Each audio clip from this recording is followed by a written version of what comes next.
Hello, good afternoon, everyone. Thank you for taking the time to make it out to today's session. My name is Daryl Saraspe. I'm a geotechnical engineer here at MIDAS, and I'll be giving today's presentation on soil structure interaction for short excavations using 3D finite element modeling analysis. And also, this is a great opportunity for those of you who are looking to GTS NX to see how this program is used specifically for these types of applications. So before I get into the presentation itself, I just want to go over a few things. So for those of you who are new to GoToWebinar, please just, if you can hear me, just use the input window on the GoToMeeting icon just to raise your hand. And if anybody's having trouble hearing me, feel free to just type into the chat box, and I'll do my best to adjust the audio for you. So also make sure that every once in a while you wiggle your mouse across your screen, otherwise the screensaver will go on. And also make sure to maximize your screen so you can get the full view of what I'm showing you here. And another sort of icons, or for those of you who aren't familiar with the icons of GoToMeeting, you can just use this icon here, the red arrow, to hide the dialog box. And once again, if anybody has any questions at all, feel free to type into the chat box and press send. So as far as sort of questions relating to the webinar itself, for any sort of technical questions, just please save those for later, and we can get back to you later on, just because we're on a bit of a time constraint here. So once again, though, if you do have any issues with the audio, or if you can't hear me, any technical issues, feel free to just let me know through the chat box, and I'll be checking it periodically. Okay, so as far as the overview of the presentation, this is what we'll be doing today. We'll just give a brief introduction to MIDAS, our company, our services, what we can do for you. Next, we'll go into principles of short excavations, as well as numerical analysis and short excavation. So this is just sort of a technical background to short excavation design and analysis, and then also how it pertains to numerical analysis today. And then last, these two sessions here, I'll give an introduction to GTS NX, what the program is, what it can do for you, and then I'll give a brief demonstration on how the program can be used for a short excavation type project. Okay, so MIDAS, we are currently the world's leading engineering software provider. Currently, we have 6 main branch offices across the world. So currently, I'm broadcasting from our American headquarters here in New York City, but we also do have offices in Japan, in South Korea, China, India, England, and Russia. And in addition to those branch offices, we also have various distributors around the world. So, our software is used very extensively by many leading engineering firms. And we hope to continue to provide our services to many engineers for their projects. So we hope that through this presentation you can gain some trust and some interest in our programs and our services, and that we can provide you those same services that have helped so many engineers so far. Okay, so now we have a couple of sort of high-end projects that we'd like to sort of share.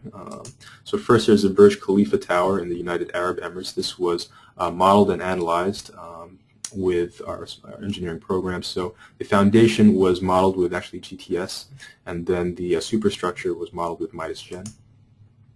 And then the Beijing National Stadium in China was modeled and analyzed with our programs, as well as the Sutong Bridge in China. This was modeled with MIDAS Civil, which is our finite element analysis bridge program. Then also the Rusky Island Bridge in Russia was modeled with MIDAS Civil. Then the Shanghai Expo Pavilion in China, and of course the Incheon Bridge in Korea.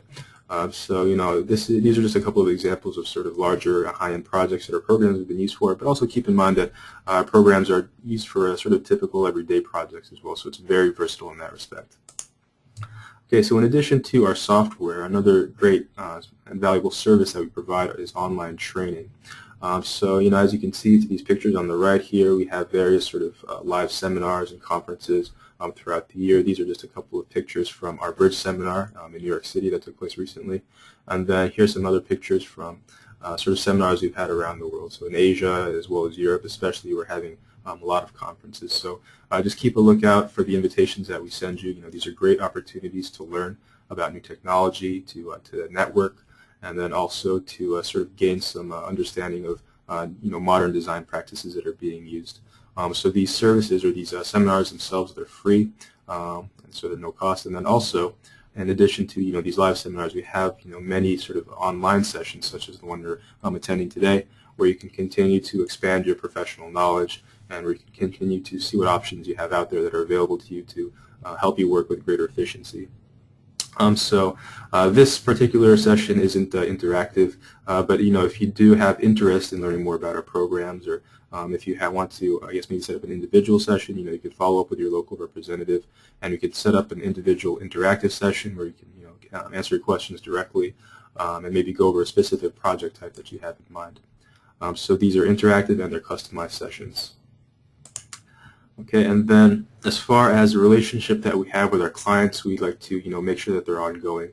So usually the relationship follows this sort of process, or this sort of diagram here. So first and foremost, we introduce ourselves, we introduce our programs and our services, which is, for those of you who are still sort of new to MIDAS or what we do, this is sort of the stage where you're at now. And then hopefully what we can do is you can have your interest piqued, and that you can develop, I guess, a desire to look more into the programs and to evaluate it for yourself. So what you can do actually with all of our programs is you can download a free 30-day trial version that you can use to evaluate, to make sure that this is something that could really be of use to you. And during this evaluation process, we can provide the customized training and one-on-one sessions to help answer any of your questions. And then from that point on, if you decide to purchase the program, the relationship doesn't end there. From that point on, we help you develop your skills through training and tech support. So after for example, a client purchases a new license, or we have a new client anyway, what we do is we make sure to set up a training schedule to help them learn how to use the software, and then also technical support. So when they're using it for an actual project, they can have all the guidance they need to take full advantage of all the program's capabilities. And then through these two steps here, training and tech support, we help our clients become expert level users. So then, they have this very powerful tool, and then also the skill set to utilize that tool to its maximum capabilities. And then from that point on, even after our clients reach that sort of expert level skill set, there's still always room for improvement. That's why we continue to have technical seminars. So it's really through this partnership that we help all of our clients learn and grow as professionals, and really enhance their skill set to become better at their job, and also more marketable in the workforce. And then as far as the technical support is concerned, so this this relationship, or this flowchart, sort of demonstrates what we do for our clients. So we're with you from the very beginning to the very end of the modeling process. So usually what will happen is, is our client will send in maybe a picture of an AutoCAD drawing that they want to model on our program, and it will help them step by step to create that model. And then ultimately to create the elements, the constitutive models, to define those, and then to create the mesh set, the completed model, and then to the result extraction. So just keep in mind that if you decide to go with our software, you'll also be getting our services, our support, so that you won't be left alone with the program. You'll have our full support to help make sure that the project, or the model that you have created, meets those high standards of quality that you have set for yourself. Okay, so now let's go into some principles of short excavations. So what I'll be doing in this sort of section is I'll be going over the conventional methods of short excavation design, or analysis. Okay, so first let's go over just some basic principles of deep excavations. So a deep excavation involves the removal of soil to construct a foundation or underground structure. So as geotechnical engineers, I'm sure you're all very familiar with this process. Whenever you want to create or construct a foundation, you'll have to dig out the earth first. And then when you do that excavation, you'll have to support the soil wall surrounding it, so that way you can allow workers to work in safe conditions. And usually the deeper your excavation becomes, the more sort of rigid, or the the higher in scale, or the larger in scale these support structures need to be. Okay, so here are just some examples of some smaller scale short excavations or support systems. So here we have a shallow trench. As you can see, it's very narrow, and they're usually narrow because they don't need to be, because they're only really used to install, for example, utilities or pipelines. So they're very they're shallow, and they're very narrow, and they also have these bracings here to support the wall. Also here we have sheet pile walls, which I'm sure you're very familiar with. They're these bracings that are sort of put in place to retain the surrounding soil, so that the workers here, the construction workers, can work in very safe conditions. And these are used for sort of larger or wider areas, as you can see. And then here we have some examples of some deeper excavations for larger scale structures. So as you can see, these excavation bracings here support the wall to brace against the soil pressure that's acting against each of these walls here. And we'll talk more about sort of soil pressure and how to account for it later on in the presentation. And then also here we have some tieback systems where you can sort of drive these sort of steel reinforcements into the soil walls and to tie them back here at the end. And we'll discuss how to model these as well in numerical analysis. So when you do the design of your short excavation, you not only have to design, or you not only have to account for the soil pressure, but you also have to sort of find out the forces acting, on your wall as well as your anchoring systems. So that's something that we'll discuss, is how to not only model it, but also how to extract those results in your final post-processing. Okay, so now let's go over the design process as far as conventional methods are concerned. So the first step is to select the type of lateral earth pressures that are expected to act on the wall. So there are three types of earth pressures that need to be accounted for. The first is active earth pressure, which is the soil behind the wall over here that's sort of pushing up against it, that's causing it or trying to get it to fail. Then there's the at-rest earth pressure, which is soil pressure acting on the wall from sort of a faraway distance. So there's active earth pressure from the soil directly behind the wall, but then there's also soil from a further distance that's also applying pressure on the wall as well. And then you have your passive earth pressure, so on the opposite side of the wall, sort of beneath the, where the wall has been installed, on the opposite side of the active pressure is the passive earth pressure, which is, resisting it. So things to keep in mind is that active or at-rest earth pressures are commonly used. So these are the two main types of earth pressures that are acting against your wall. You need to consider the water pressure at poor drainage sites. So in addition to soil pressure, if you have a site with poor drainage or where there's clay soils that have water that hasn't been drained out yet, then you'll also have hydrostatic pressure acting on your wall.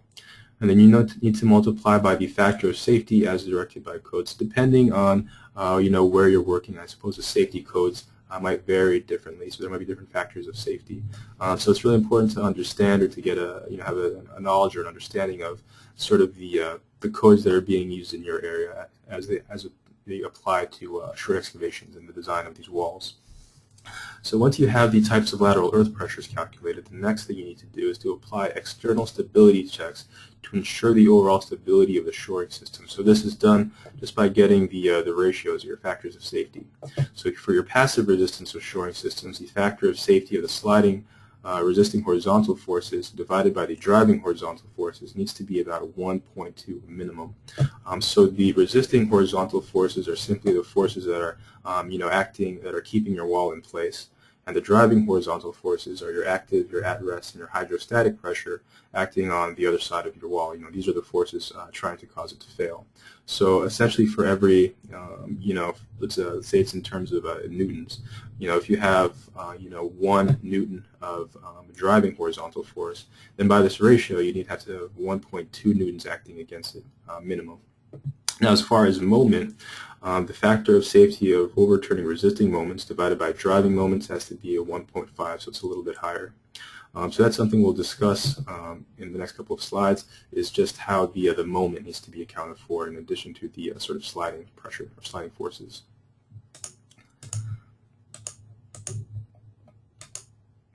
Okay, so next you need to determine the bearing stability of the wall. So it's critical if the wall is based on soil and not rock. So once again, it's critical just because soil is, naturally it's less stable. So if you're working in a soil conditions, or if your foundation or excavation is taking place in soil, then you have to, sort of take it under these critical terms. Whereas with the rock, it's more stable, so you can be more conservative in your calculations. Okay, so bearing stress on both the heel and the toe should be checked. So here's the toe and here's the heel. So you need to check the bearing stress on both parts of the retaining wall. Bearing stresses are checked against permissible bearing stress with a minimum factor of safety as 3. Okay. If not possible, then settlement control is critical. So if you can't get that minimum factor of safety 3, then you have to sort of take it a step further and go into settlement control. Which is sort of another remediation, which isn't really sort of the main topic of this session. But for those of you who have worked extensively with deep excavations, I'm sure that settlement control is something that you had to deal with from time to time when the bearing stress or the minimum factor of safety couldn't be reached just through these means themselves. Okay, so now the next thing you need to do is to check against a global failure. So if you go to the bottom right here, as you can see, we have a couple of different sort of failure types. So a global failure is caused due to failure of soil below the retaining wall. So if you look at these two bottom pictures here, as you can see, these lines here, these curves, represent the arc failure surface. So as you know, in slope stability, in soil slopes anyway, tend to fail in these slope arc, in these sort of arc shapes. So there are certain instances, or there might be certain, I guess, project conditions in which your soil, or excuse me, your soil could fail beneath the actual retaining wall, thus causing this moment or this overturning to happen. So this is something you need to check against. You need to find the sort of critical condition that would cause this type of failure. And is common in regions with weak soil strata or on hillsides. So naturally, if you're working in a project site that has particularly weak soil or on a hillside, this type of scenario becomes more and more probable for obvious reasons, just because the soil isn't as stable. Okay, then it's necessary to use numerical analysis on such sites. So for areas with particularly weak soil, it's best to use numerical analysis just because conventional methods are a bit too conservative and it's not really safe or realistic to use them. Okay, and then the next step is to check the shoring system for structural stability. So once you have sort of analyzed all of your soil surroundings, the next step, or the final step actually in the design process, is to check the shoring system itself, to check the structural members that you're using, and to find the forces, not that are acting on them, but the sort of the reactions to the forces that are acting on them. So it's necessary to check the individual components. So for example, the section size, the reinforcements, and the length, etc. So this is something that you can do with a numerical modeling program, is you can model your structural elements, and then you can check your moment diagrams, your axial forces, your shear forces, etc. And then accurate forces and members are essential for optimal design. So naturally, as engineers, you want to design the safest and most economic sort of structure possible for your particular project. So it's through the design of the shoring system, or anyway, you want to make sure that you design a shoring system that's safe but also optimal. You don't want to over-design your shoring system because you don't want to spend more than you need to. So that's why this step in particular is very important, just so that you can make sure that your design is very economic. And you would do that through designing the type of retaining wall that would not only resist or to meet the minimum factors of safety required by the code that's in the area that you're working in, but that are also very economic for your project site. Okay, so let's go over a quick summary of what we learned in this section. So 1, deep excavations. This means the removal of soil for a foundation and underground structure. Different types of shoring systems are available. Some of them that we mentioned briefly were shallow trenches, excavation bracings, tiebacks, sheet piles, soil nails, soldier piles, and lagging. So really, the sort of type of shoring system that you use really depends on the sort of excavation that you're doing. So naturally, shallow excavations would warrant shallow trenches or excavation bracings, whereas deeper excavations would require bracing systems that are more that are sort of larger in scale, such as tiebacks and soil mills and soldier piles. Then different shoring systems are used based on different site requirements, so it sort of reiterates what I just said. The design process of the shoring system includes the following. So it includes a governing lateral pressure determination, usually active or at rest earth pressure. So active earth pressure is the soil acting directly behind the wall. At rest earth pressure is the earth pressure acting on the wall from a further distance. The external stability, or again sliding, the factor of safety is or the minimum factor of safety should be 1.2, and overturning, the minimum factor of safety is 1.5. So overturning, that's the moment or the rotational forces acting on your bracing or on your wall. The bearing stability check is critical for poor soil, so it's a minimum factor of safety of 3, and settlement control might be needed if you have trouble meeting that factor of safety. Global failure check at hillside, soft grounds, and unstable strata. These need numerical analysis. Once again, to use conventional methods or just simple hand calculations for these types of projects will lead you to have results that are too conservative, or in some cases might not even be safe to use. So numerical analysis, which we'll discuss in this next section, has sort of several or can account for certain variables that conventional design can't. And then the structural design of each component with accurate design forces. So your final step, after you've determined, your minimum factors of safety as well as your earth pressure and your earth conditions, is to design the structure itself. So what you need to do is you need to check the forces acting within your support systems, just to make sure that they're safe, that they meet those minimum factors, or that they don't go past a certain critical state. And also, in doing so, you can design or you can design a support structure that's not only safe but very, very economical. And numerical analysis and numerical software is particularly good at handling this, just because you can model all of your structural components, and the results will be calculated for you. And we'll discuss this or I'll give you an overview of this when we give our demonstration. Okay, so now we're on to Chapter 3, which is the numerical analysis of short excavations. So during this chapter, we'll discuss specifically constitutive models, as well as how to create a numerical model for a short excavation, as far as the walls as well as the bracing systems. Okay, so let's talk about the earth pressure in the design process. So the biggest difference between the conventional method and the numerical analysis method is the application of the earth pressure. So for the conventional method, your main area of interest are the input parameters. So you have to calculate the earth pressures and you have to apply the earth pressure on the wall.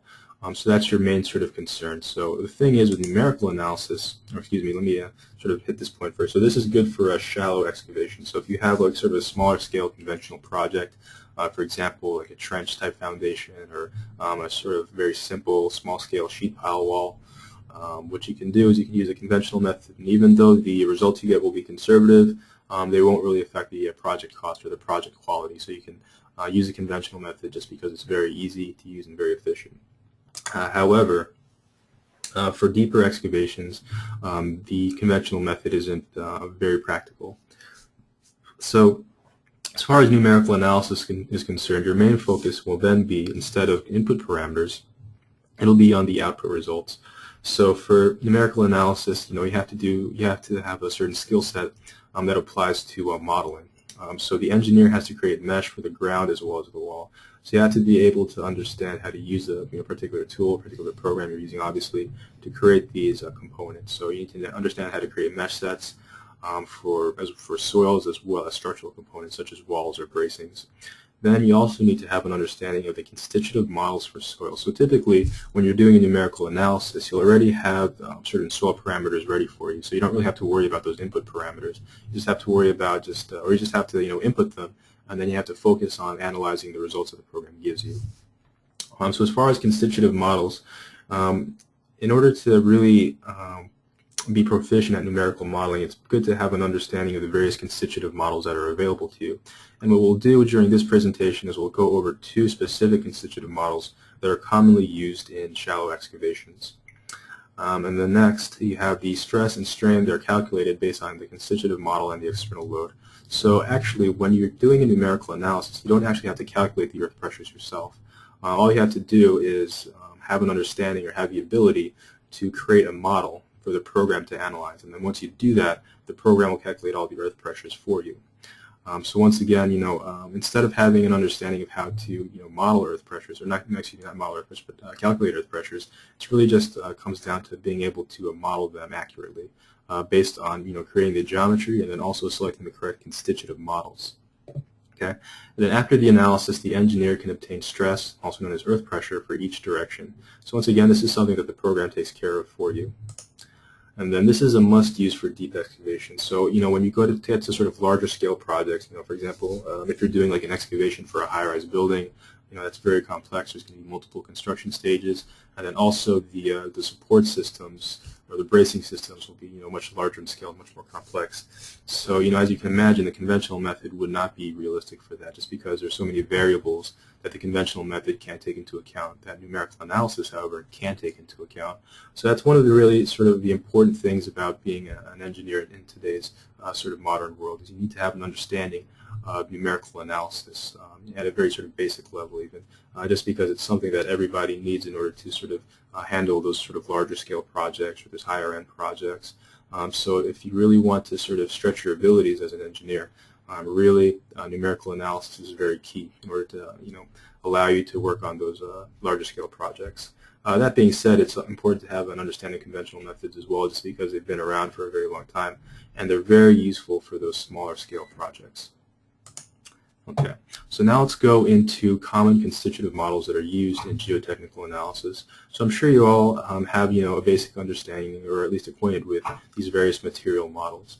So for example, Drucker-Prager, Hoek-Brown, these are typically used for rock type analysis. Modified CAM clay, which is used for settlement. Strain softening is used for settlement as well. Jointed rock is used for sort of rock fissures or broken rock layers.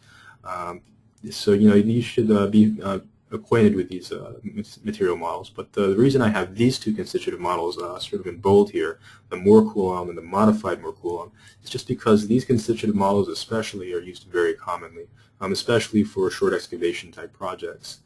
And what they do is they're for elastoplastic with hardening and softening and ambient influences, and then the modified Moore-Coulomb is used for elastoplastic with cap hardening. So let's discuss these two constitutive models in further detail now. So in regards to the application of the Moore-Coulomb model, it's used for soil shear failure, and it's used for equivalent linear stiffness for compaction or unloading behavior. So below here, these three pictures are just a couple of graphs that represent studies that are done to use the Moore-Coulomb model. Moore's circle, which is very commonly used, and then also axial strain versus deviatoric stress. So it's through using these constitutive models that it's through using these sort of relationships that these models use certain empirical equations to determine the behavior of soils.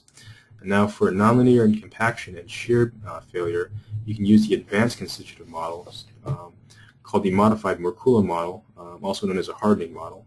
So that's the main thing to keep in mind from this slide, is that the Moore-Coulomb model is used for sort of simpler, more straightforward numerical analysis, whereas the modified Moore-Coulomb model is used for more advanced analysis. So Moore-Coulomb is generally sufficient to model these specific types, these specific project types. So stability analysis for slopes, embankments, and abutments. Also ultimate load analysis, bearing capacity problems, punching shear.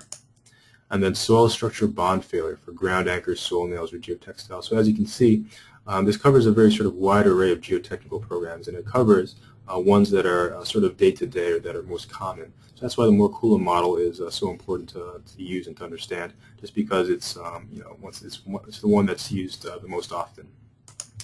So excavation problems for basic behavior. So if you have a basic sort of deep excavation, then the Moore-Coulomb model typically will suffice. Now, as far as your advanced models are concerned, the modified CAM-clay model is required for the following.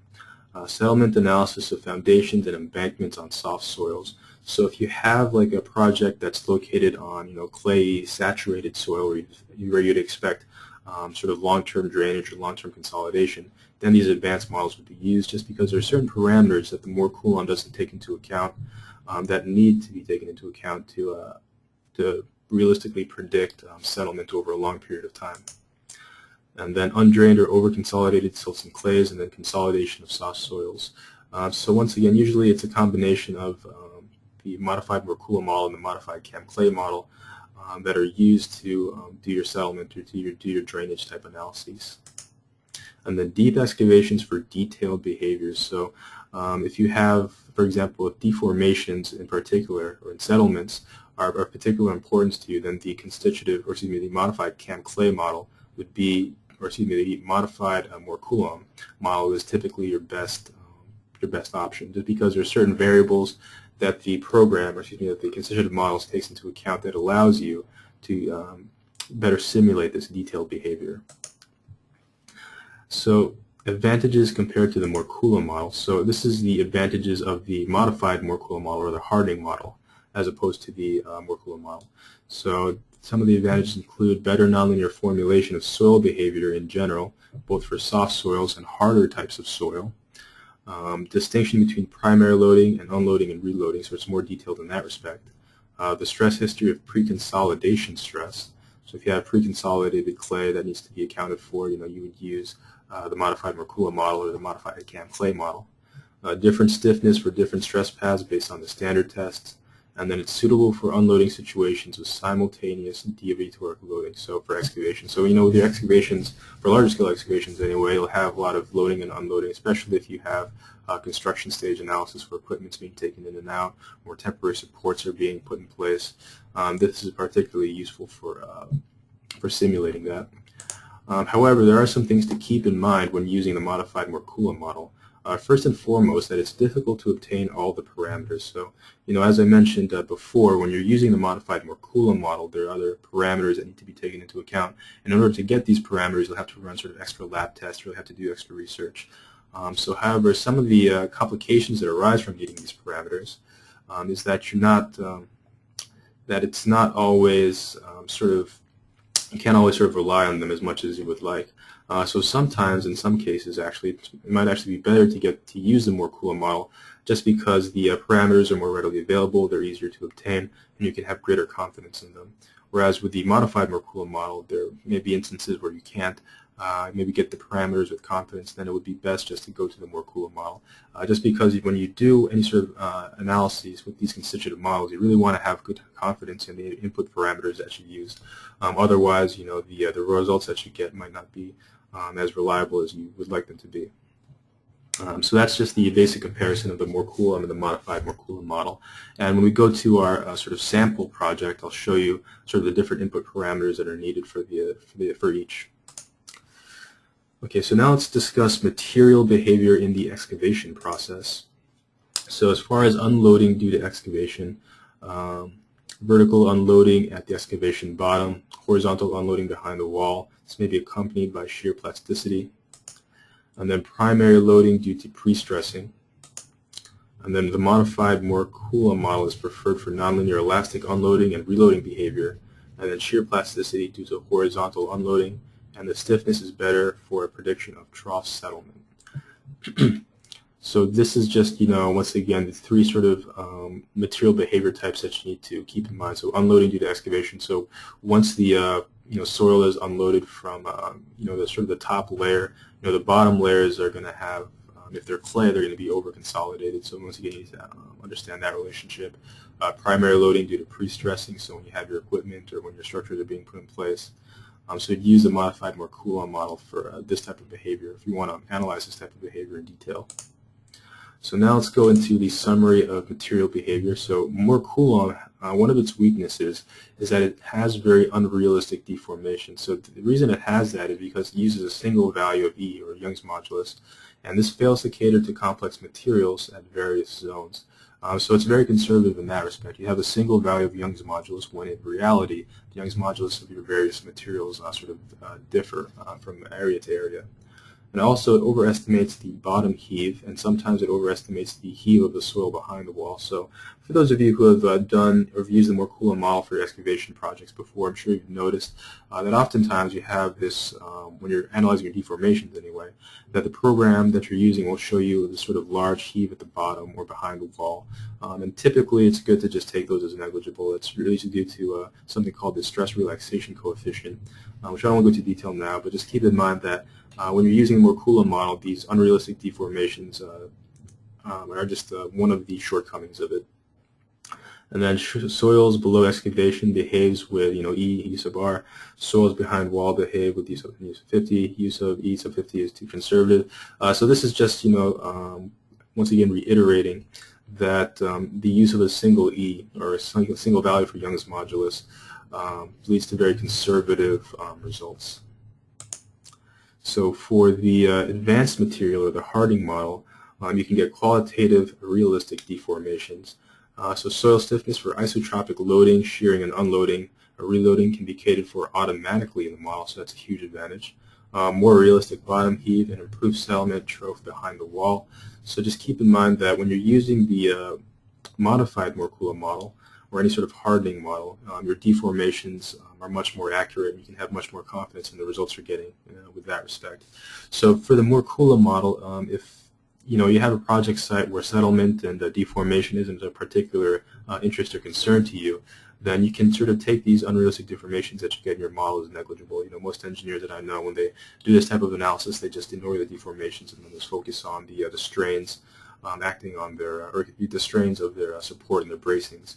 Whereas if you have a particular project for whatever reason, deformations are or an area of large concern for you, then it would be best to use an advanced constitutive model, because the results or the deformations that you get are much more realistic and much more practical.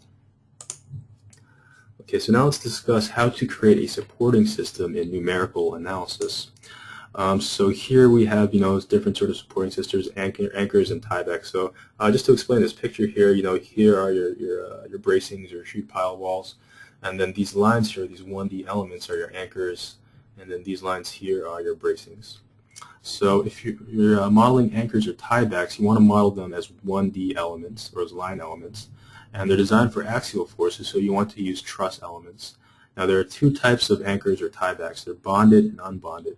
The difference is that with bonded tiebacks, they ensure nodal connectivity throughout the trunk's length with a soil mesh. So that's just another way of saying that throughout the length of the tieback, nodal connectivity will be established with the soil layer. So it's sort of hard to visualize now, but when you have your soil layer sort of input here, there's going to be a series of nodes that will be touching the anchors.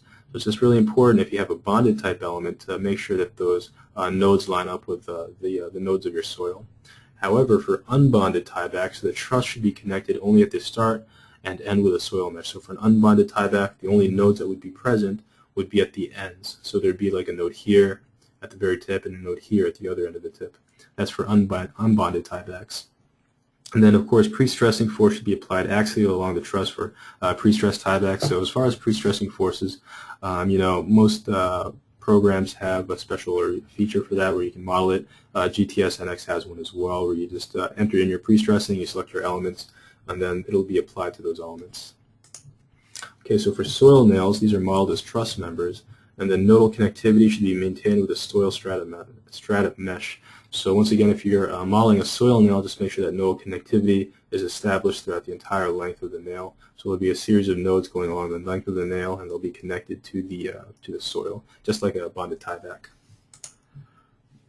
Okay, another important thing to remember when you're creating your excavation bracings is, well, first they must resist axial forces, so they're modeled as truss members, and they must be modeled as a single member, otherwise singular errors due to out-of-plane bending or of immediate members will occur. So this picture here to the left represents the proper way to model your excavation bracing. So as you can see, it's a single sort of 1D truss element or member, and the nodes are connected just at each side here.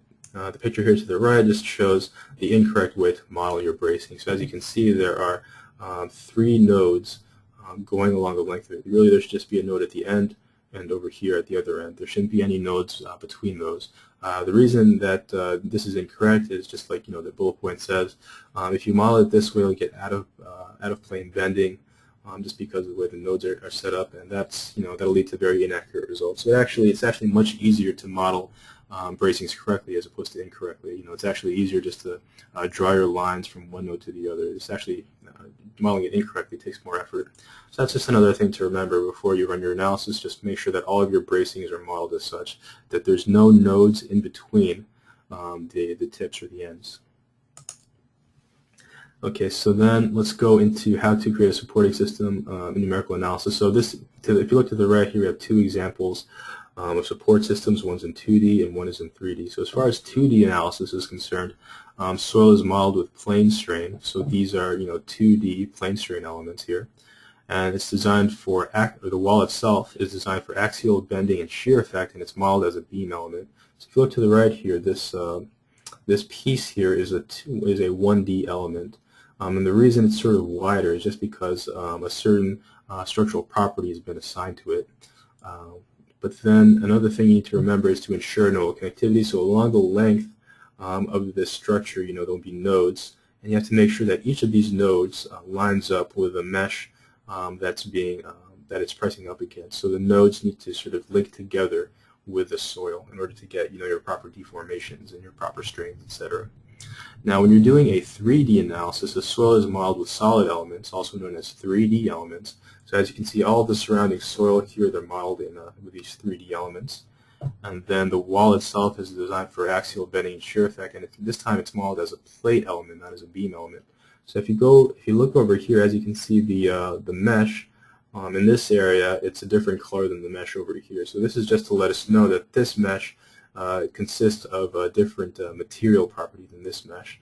So this mesh, it represents obviously our retaining wall, and it's been applied where it has these 2D property, and the material property has been applied to it. So later on, when I show you my the demonstration of the project, I'll get you a better view of what that 2D planar element looks like. So just keep in mind that when you go from a 2D to 3D analysis, all of your elements sort of get bumped up a class. So your 2D elements for your soils become 3D elements, and then your 1D elements for your walls then become 2D planar elements. Okay, and then just like with 2D analysis, you need to make sure that nodal connectivity has been established. So the nodes of the retaining wall need to line up perfectly with the soil surrounding it. Otherwise, your analysis won't run. Okay, so now we'll move into a comparison of conventional and numerical analysis. Just a quick recap. So with a conventional approach, the soil behavior is modeled with Jazagi and Peck formulas or empirical equations. Whereas with numerical analysis, you use the Moore-Coulomb and the modified Moore-Coulomb models, which are constitutive models. For earth pressure, it's based on an empirical formula. Whereas with a constitutive model, you enter your parameters, and then your earth pressure is calculated by the program you're using, so it's an output. Excavation sequences can be considered in conventional approaches, whereas they can be considered in numerical analysis. So once again, for larger scale, lengthier projects where you have detailed construction or excavation sequences, numerical analysis is your only realistic sort of option. Excessive excavation-induced movement, it can't be considered with a conventional approach. However, it can be considered and simulated very realistically with numerical analysis. That's another one of its strengths. Settlement of soil at relative support, it's not possible with conventional approaches, whereas with the numerical analysis approach, it can be monitored through interface elements along the support. So that's another thing I'll show you very briefly during the demonstration, is just the interface elements. And the design for conventional approach, for larger scale projects anyway, is very conservative and expensive. For smaller scale projects, it's still conservative, but it's, once again, it's still economic just because of the sort of the project conditions. Whereas with larger scale projects, numerical analysis is very optimal and it's very cost effective. Okay, so now let's have a brief summary here. The Moore-Coulomb model is most commonly used, constitutive model, for slope stability, bearing capacity, soil structure, bond failure, excavation problems with basic behavior. So once again, if you have any of these projects, the Moore-Coulomb model typically will be your best option. For nonlinear compaction behavior required for settlement analysis on soft soils and deep excavations for detailed behavior, the hardening model, also known as a modified Moore-Coulomb model, is recommended. Excavation causes soil heaving due to unloading, which can be captured accurately with a modified Moore-Coulomb model. It can't be accurately captured with the Moore-Coulomb model, actually. And then the modified Moore-Coulomb model can vary the Young's modulus for soil as per a change in stresses, while the Moore-Coulomb model uses a single value. So that's another one of the Moore-Coulomb model's sort of shortcomings, is that it only uses a single value, which leads to conservative or unrealistic results, especially for deformations and settlements. The modified Moore-Coulomb model requires parameters from different field tests, thus is only used on critical projects. So that's a shortcoming of the modified Moore-Coulomb model, is that you need to get these additional parameters. For bonded tiebacks and soil nails and truss members are connected with soil mesh at all points. For unbonded tiebacks, nodal connectivity is only at the start and end points. Walls in 2D analysis are modeled as beams, while in 3D analysis are modeled as plates. So once again, if you go to 2D or 3D, the element types that you use go up a class. Nodal connectivity with soil mesh must be ensured in both cases. That's very important. The conventional method is not suitable for deep excavations, as it doesn't consider soil structure interaction, excessive excavation-induced movements, and relative settlement. And the numerical analysis considers the above and gives accurate design forces for optimal structural strength of shoring members. So once again, that's one of the key things to remember from this presentation, is the sort of strengths and weaknesses, or the strengths of numerical analysis over certain project types, particularly larger scale projects. Okay, so now what I'll do is I'll give an introduction to GTS NX, which is our 3D finite element analysis software program. So one of the key strengths of GTS NX is that it's an all-inclusive software package. So it handles everything from static analysis, construction stage analysis, consolidation analysis, for settlement, seepage analysis, fully coupled analysis for stress seepage. So for example, if you have a project where you want to analyze the effects of rapid drawdown on your project site, or if you want to analyze the effects of changing water levels, it's particularly useful for that. And also, the program handles seismic analysis. So if you're doing, for example, like a moving load analysis for a train, or for example, if you want to model your seismic loads, you can use the program as well. It does both response spectrum and time history analysis. Then, of course, it does slope stability analysis both in 2D and 3D. And then with GTS NX, you also have the option of using either the strength reduction method or the limit equilibrium method analysis. So once again, if you have GTS NX, you can use the program for any of these project types. So instead of having several different specialized programs for several different analysis types, you can just have GTS NX and handle everything. So this makes training a lot easier, and it makes integrating this particular tool into your company a lot easier, just because the program or the interface itself is very easy to learn, very easy to use. And once you get a mastery of it, you can sort of open yourself up to doing all these other project types with ease as well. Okay, so here's just the framework for the program. You have a ribbon menu that gives all your commands, your work window for your modeling, work tree that records all of your data, and then an output or a message window that for all of your commands. So what I'll do is I'll just give I'll show a brief video of the program in action that sort of goes over just the main modeling advantages that it has for you. So once again, you can change the background, you can select from a number of different languages.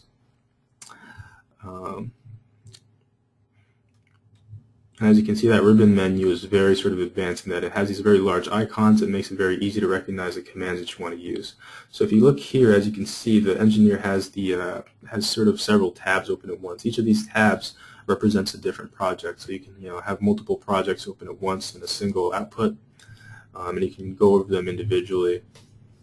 And you can sort of go through your results. You can filter them, and I'll go over this in greater detail at the end of the presentation. It's just how to go through your results. But just keep in mind that the program is very flexible in that respect. You can have multiple projects open, you can go through multiple results simultaneously. Here, what the engineer is doing, he's going through the ribbon menu. He's going through a couple of the command options.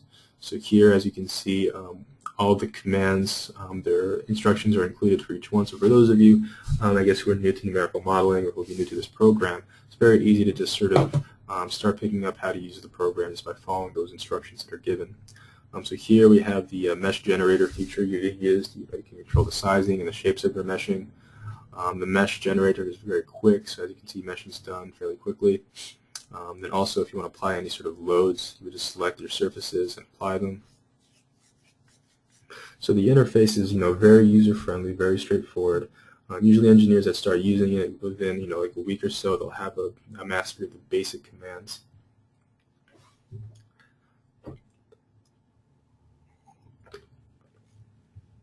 Okay, so that's just the basic overview of the command system of the program. And then another great feature of the program is its advanced modeling features for complex geometry, specifically for grounds or for soil strata layers. So for example, if you have maybe a 3D contour model that you want to import into the program and model, you can actually do that using the features that are available to you. So you can get a digital map in DXF file type and model it directly onto the program. Same thing with boring hole data. There's actually a bedding plane option that allows you to input the data for your various boring logs and create a very sort of detailed soil strata. So what I'll do is I'll show this quick video here, and it gives an overview of how to use those functions.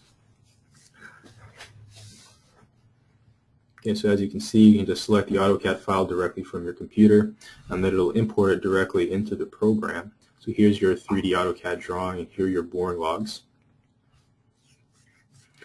So you can use this bedding plane option here to select the different boring logs. And then you would just select the boring logs, you give them a name for the bedding planes, and then when you define the bedding plane, you would just select the plane type or the depths. You just enter those depths directly for each of these boring logs. And then what the program will do is it'll record the depths for each of those boring logs, and then it'll extrapolate sort of the differences in depths to create your various soil strata. Okay, so as you can see here, the different soil strata have been extrapolated just based on the boring log data that you entered. So it's something that can be done very quickly, very efficiently using this particular option, the bedding plane option. And now let's say we want to import that detailed contour surface. So using the terrain geometry maker, you can import your 3D DXF file here.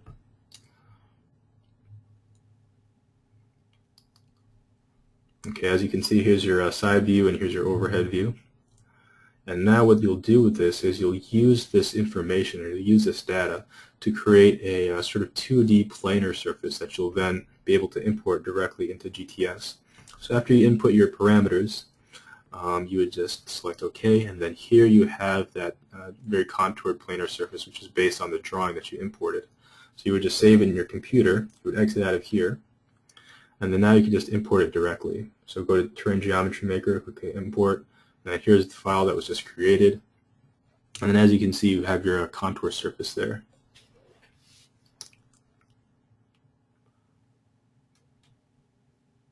Okay, and then from this point, in order to create your 3D model, you would just create a 3D solid element for your soil block, and then you would use the clipping plane option, or not the clipping plane option, the divide option, to divide the soil block into the separate pieces. And then you would just cut off that top portion, obviously, or you'd delete it. And that would be how you would use, that modeling function. So as you can see, you can create a very detailed, very accurately modeled sort of model or soil strata within, with a very sort of easy and efficient step. So here we have, what we'll do now is we'll go over the results. So another great advantage of the program is that it has an advanced result extraction features. So what I'll do is let's play this video here. So here now we're in the result options, and as you can see, you can just sort of filter through the results very quickly with these options here. You have your various construction stages, and if you open up the drop-down menus, you can get your axial stresses for your beams, for your trusses, etc. Get your different contours.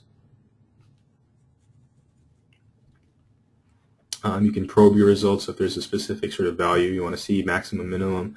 You can click on these options here and it'll tag them directly on the project, on the work model for you. Okay, so translation, so it's displacement, etc. So here, as you can see, several tabs are open at once, so you can filter through various models very quickly. Then here's the tunneling type project. Let's say, for example, you want to see what the contour is like halfway through, or you're going to take a cut. You can just use this clipping plane option, which I'll go over again during the lab demonstration.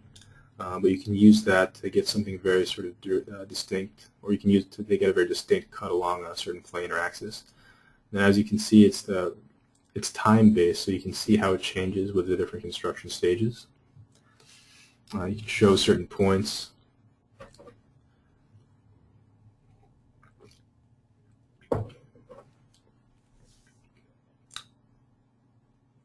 As you can see, so it's very easy to sort of filter through your results and to manipulate the display results in such a way that you'll see exactly what you need to see. Okay, so here's like a sample seepage project. So here we have like the total head. So as you can see, what you can do is you can filter the model to show a specific range of values, and the contour will fill in accordingly.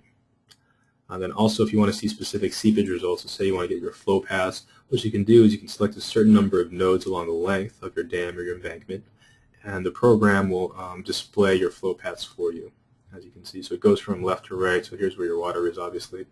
And then, the contour bands show the sort of the speed or the rate of flow. So naturally, the red ones are the ones that are fastest.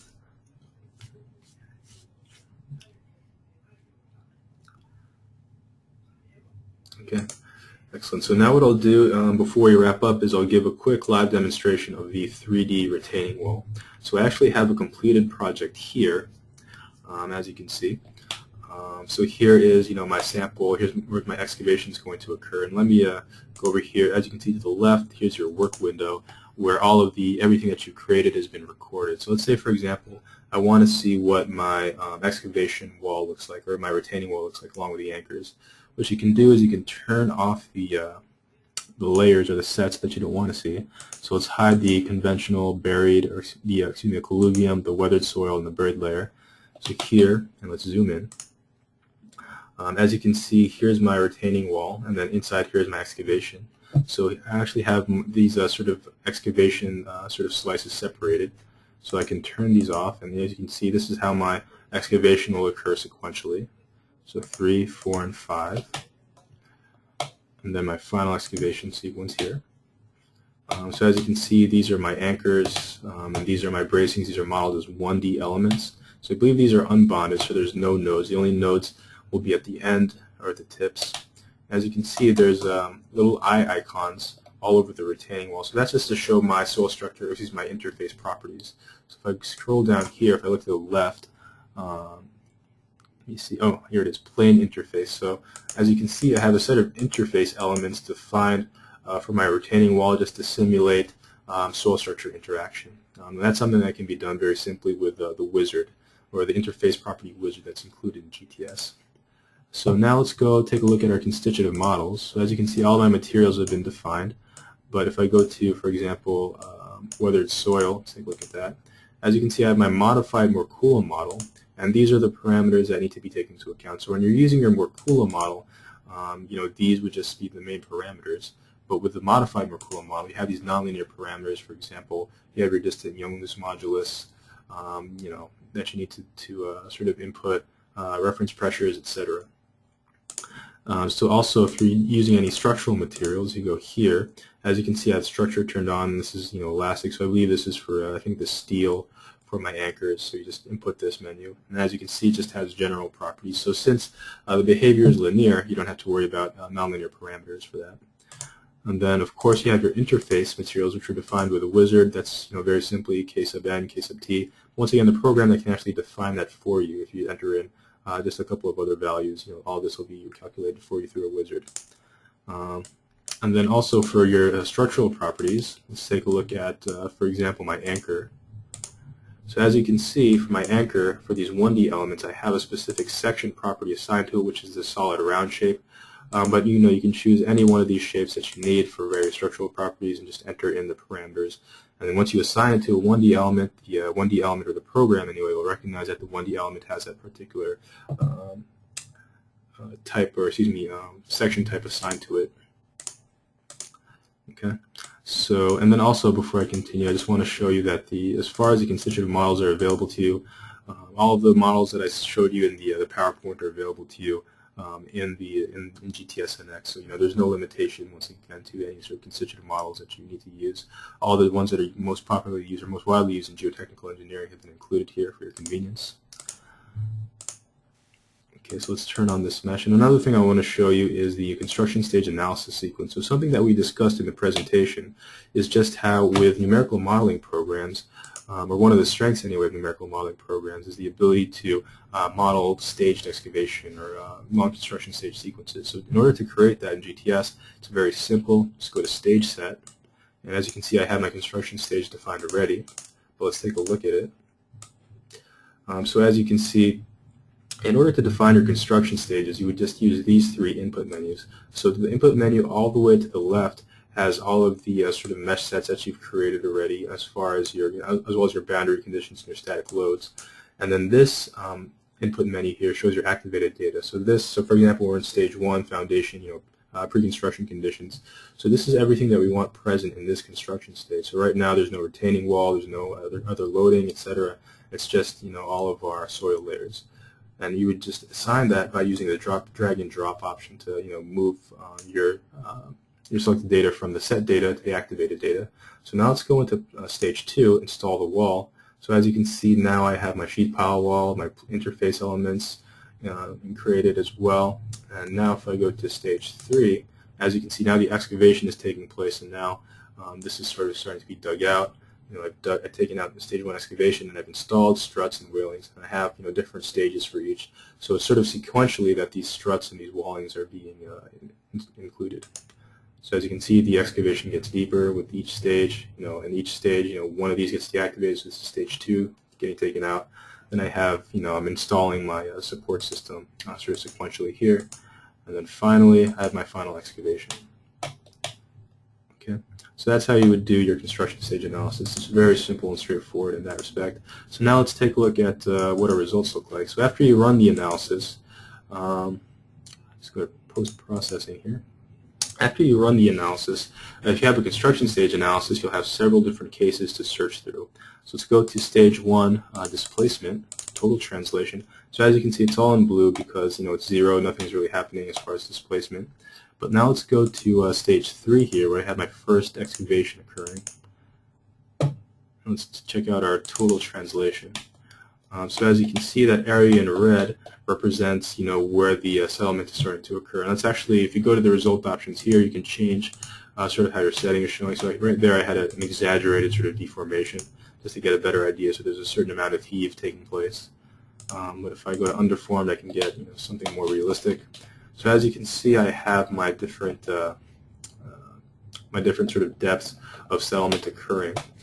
Or deformation occurring. And let's say, for example, I want to take a cut to see how the sort of settlement is occurring below that level there, below that layer. What I can do is I can use this clipping plane option, and I can move it along here, and I can, so let's say I want to see what the displacement is at these 3 different planes here. I can add them, and I can turn this on.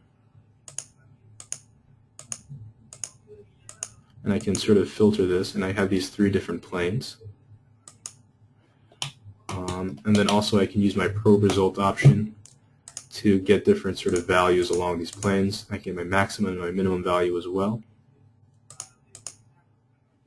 And it'll all be saved in a spreadsheet for me. Another thing I can do, I can turn this off, on and off.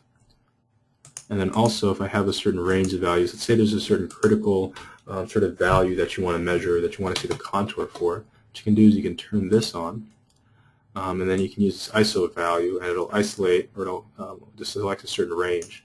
Also, if you go to here under surface style, it'll show you sort of a range of values, or certain values, and it'll show the contour for that particular value.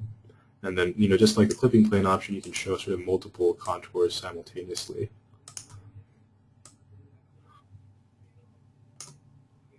Okay, so that's another, great option of the programs. It allows you to sort of filter your results like so. Now going back to our construction stage analysis, so as you can imagine, as I go deeper into let's go into the final excavation now, and let's turn this on. Let's see our displacements. So as you can see, now we have our total displacements. And also another great thing you can do is you can turn on your clipping plane again, and you can see how the results change for each of them. Okay. Now let's say, for example, we want to see the results for our retaining wall as well as our sort of our anchors. So what we need to do is we need to turn off all of the mesh sets except for, once again, our wailing, our struts, and our anchors here, and then our sheet piles as well. So then go to your results, and now in your results option, go to, for example, shell element forces, and then you can get your membrane forces here. Zoom in, and then you can sort of go through, your various your forces in various sort of different coordinate systems here, and then beam element forces. If you want to see with the beam element forces for your support or your bracings, you can check them here, as well as your moment in the Y, or your moment in the Y and the Z direction, so you can view everything. And then if you want to check your anchors, go to the truss element forces, and then you can get the axial force acting on your anchors as well as the torque.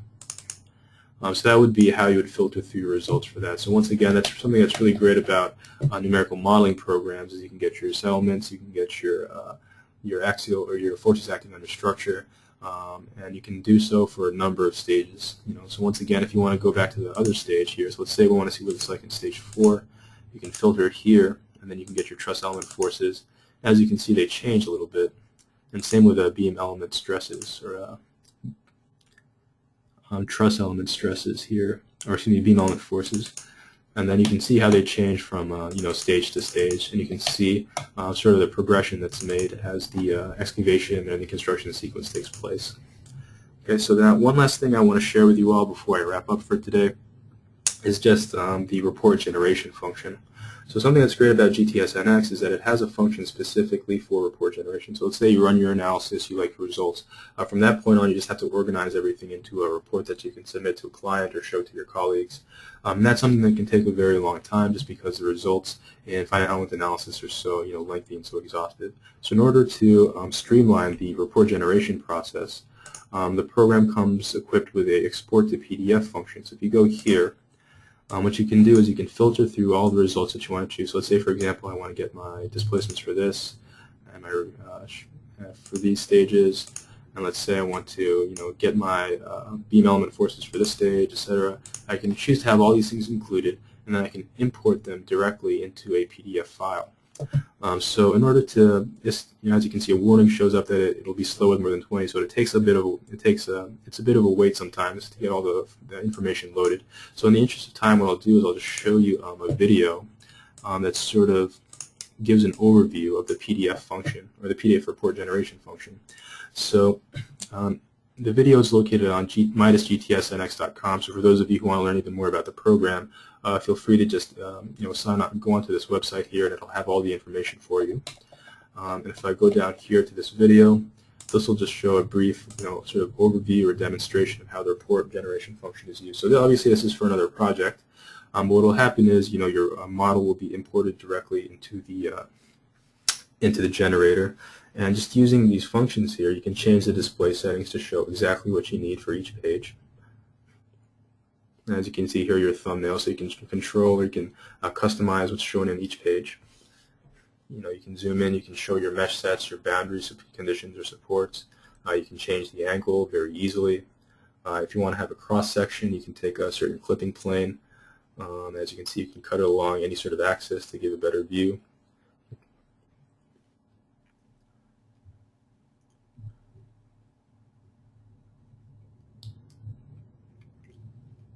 Okay, so you can filter through your thumbnails,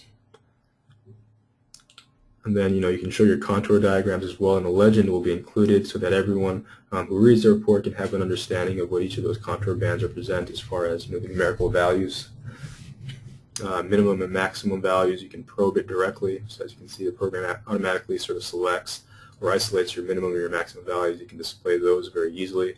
So it's very easy to customize these reports to meet like a certain vision that you have or a certain vision that you want to show. Cross-section properties. So once again, there are a lot of other sort of commands available, but these are just sort of the major ones. So here you can show your different cross-sections.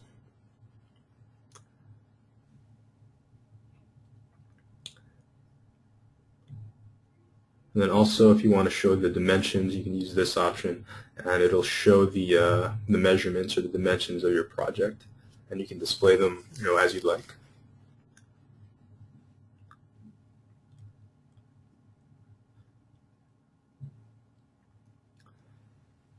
Okay, and then also, if you have any sort of comment that you want to include, you can use that option there, and you can put like certain notes on each page or on parts of your project. So it's very, like I said, it's very easy to customize each page and to make each one specific to a certain vision that you have for your final report. Okay, so that about wraps it up for today's online session. I hope you all found it useful. Thanks again for taking the time to attend. If you have any questions, feel free to just send us an email, midasoft@midasuser.com. Once again, and I definitely encourage you to look into the program. It's something that's been very useful for a lot of our clients, and we hope that even more engineers will be able to take advantage of its advanced capabilities. For a free trial version of the program, just go to MIDAS.GTSNX.com and then click on this option here, download a free trial version.